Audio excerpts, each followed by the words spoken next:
Hello everyone, we are students from Udayana University, Faculty of Humanities, English Department. We are from Group 4 in Psycholinguistics B class. Here is our group members. We have Ananta, Angga, Ningrat, and Septian. Today we would like to present to you the psycholinguistic and its aspect of language teaching. First I will talk about psycholinguistic and language teaching. It is a kind of introductory of how psycholinguistic and language teaching is related. Hartly stated that psycholinguistics investigates the interrelation of language and mind in processing, producing utterances, and in language acquisition. This means that psycholinguistics is a study of the relationship between language and human brain in processing, producing, and acquiring language. There are three aspects of psycholinguistics. There is language acquisition, language comprehension, and language production. In relation to language teaching, psycholinguistics can be used by teacher to understand how the student acquire, comprehend, and produce the language. Student learns a language by acquiring a new words that they are not familiar with, understand the meaning of the word as well as grammatical rules, and finally able to produce a meaningful sentence. There are three vital parts of our languages, that is, lexis, phonology, and grammar. Lexis connected vocabulary items, while phonology, the foundation and description of the particular sound units of a language by means of distinctive features, while grammar explains about the speaker's knowledge of the language. Bloom also identified three domains of learning, that is, cognitive, affective, and psychomotor. Cognitive is related to mental skill or knowledge, while affective is related to ingrowth feelings or emotional state, including attitude or self, while psychomotor is related to manual or physical skills. My name is Ananta and I will explain about psycholinguistics approach and language skills, and focusing on psycholinguistics approach. Children acquire their first or native language naturally as they were born. It is an instinct which is triggered by birth and takes its own course with linguistics input from the environment. Demirezen stated that psycholinguistics approach supports the idea that language acquisition is innately determined and is rewired by birth, since both acquisition and improvement in language are a biological process. Acquiring a language requires perception skills, cognition abilities, and other mechanisms that related with language.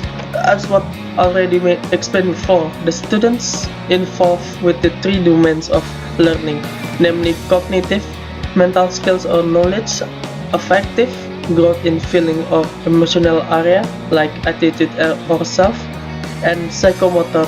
It is a manual or physical skills in their educational activities. It is stated by Bloom.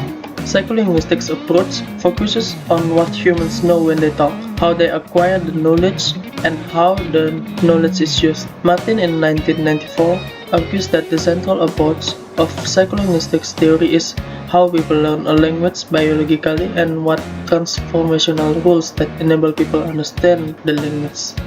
Alright, now I'm Septian Adi.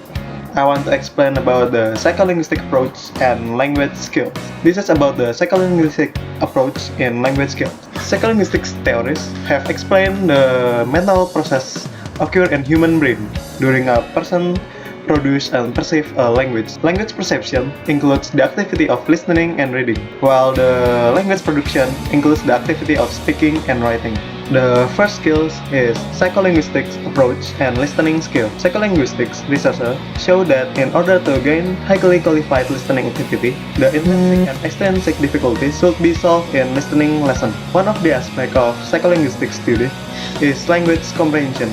Language comprehension is related to language perception and comprehending. According to Clark and Clark, this concept divided into comprehension, which related to understanding the utterance we hear, and comprehension in relation to the act needs to be taken after the comprehension happens. The second skill is psycholinguistic approach and reading skill. Psycholinguistic approach on reading skill is text-based on its lowest and student knowledge at its highest. On its lowest, the learning happens when someone tries to understand language by looking at individual meaning or grammar of most basic text and move to understand the whole text. On its highest, learning language happens when someone uses background information to predict the meaning of language they are going to read. The third one is psycholinguistic approach and writing skill. Psycholinguistics helps in understanding the student mistake in writing. It helps students about spelling mistakes because English words are not spelled as they sound. The fourth skill, Psycholinguistic approach and speaking skill. Psycholinguistic approach has a control over the field of teaching speaking as a skill.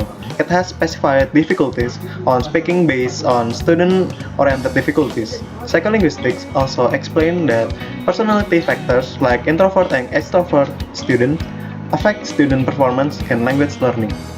Thus, psycholinguistic approach has provided solution for almost each type of language learning difficulty.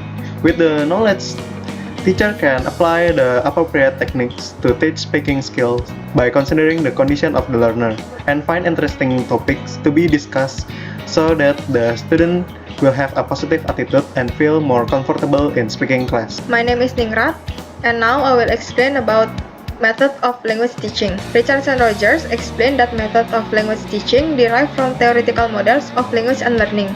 The former is the concerns of linguistics, and the latter is the concerns of psychology. Method of language teaching can be categorized into four. The first one is grammar translation method. This method was first used for teaching and learning Latin language, which was not the language of common use at the time. The learners were made able to study the literature of Latin language through learning the grammatical rules of language and learning the vocabulary so that learners might translate the language in the first language and in the second language. The second one is direct method. The direct method allows students to perceive meaning directly through the target language because no translation is allowed. This method focuses on directly thinking, doing discussion and conversation in second language. The third one is total physical response or TPR method. In this TPR method, it is believed that speech understanding precedes speech production, which is in turn precedes reading and writing. In TPR, students respond to the commands of the teacher, which require physical movements. It is also used for teaching students with dyslexia or related learning disabilities. The last one is natural approach. The natural approach focuses on communication as the major functions of language. In this approach, language is considered as the vehicle or means of conveying a message and information. In the natural approach, language output is not forced but allowed to emerge spontaneously after students being exposed to the language that is comprehensible. Alright, that's all about our video. Thank you for watching and don't forget to give likes and comments on our video. Once again, thank you and bye bye!